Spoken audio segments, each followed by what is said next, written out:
This week, Ivanka Trump stepped out of Washington and into the spotlight in an appearance in Wisconsin. We met up with her in Milwaukee, and for this Father's Day, the first daughter shared some pride and insight on her groundbreaking role. Do you have an official title? Yes, I'm an advisor to the president.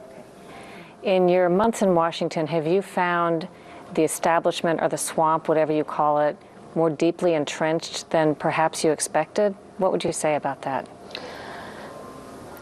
It is definitely an interesting environment to navigate, and these are early days in terms of my own experience. So, I love to believe on a personal level that many of the issues I care deeply about should transcend politics.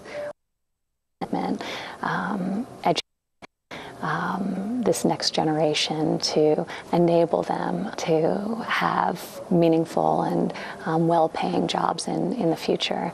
Ideas like paid family leave and human trafficking, but sadly, nothing is without its politics. So you learn to navigate it, but at the end of the day, it is what it is, and we all went to Washington to try to have a very meaningful and positive impact.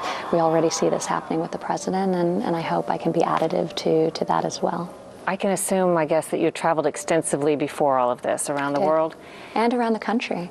During 2 years of the campaign, we traveled all across America, and it was a life-changing experience for me and my siblings as well. When you went on this first big foreign trip, starting with Saudi Arabia, a Muslim-majority country, were you under the impression that perceptions of America are changing around the world, and if so, how? I think what you saw in Saudi Arabia was remarkable. In terms of the collaboration and the unification in terms of unifying towards a common goal of eradicating terrorism and recognizing it as a major problem that has to be dealt with as a collective.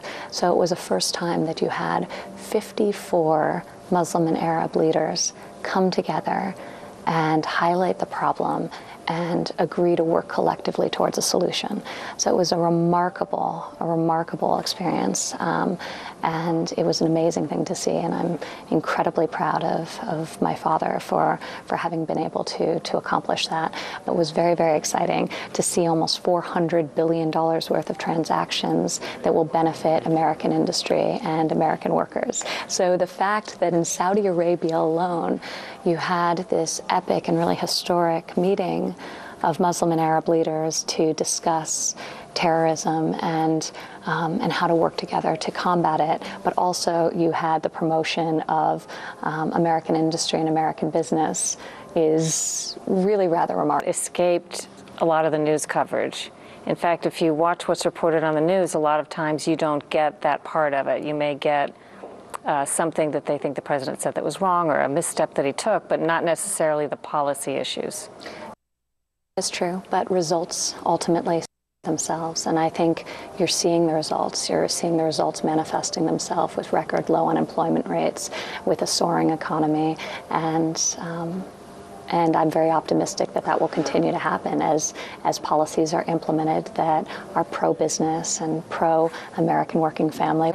Faced with the sort of opposition that comes daily just in a political environment, what do you say to yourself at the end of the day that makes you get up the next day and go do it again?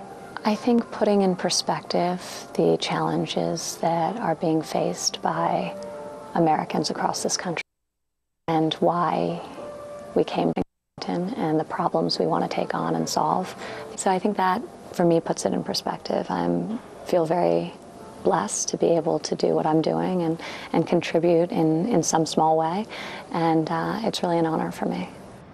On Thursday, with Ivanka by his side, the president signed an executive order to expand apprenticeships, one program that's likely to draw bipartisan support.